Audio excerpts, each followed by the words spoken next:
Dans le cadre de la série sur la vie quotidienne, et pour ce second rendez-vous, nous vous proposons aujourd'hui d'évoquer l'ingéniosité et l'industrie au service de la guerre.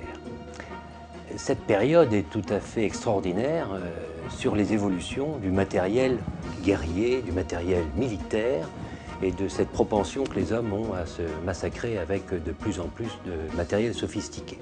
Alors n'oublions pas que le 18 juin, le général de Gaulle, 18 juin 40, le général de Gaulle disait lui-même que le pays avait été battu par une force mécanique supérieure. Et n'oublions pas qu'à l'époque, c'était celle de la ligne Maginot d'un côté et puis des chevaux de l'autre. Il y avait encore beaucoup de chevaux dans les armées.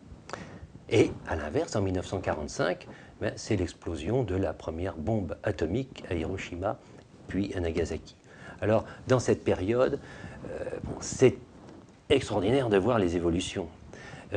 Dans les airs, la bataille d'Angleterre a montré que des chasseurs, les fameux Spitfire anglais, pouvaient empêcher les Allemands de débarquer et d'envahir leur pays.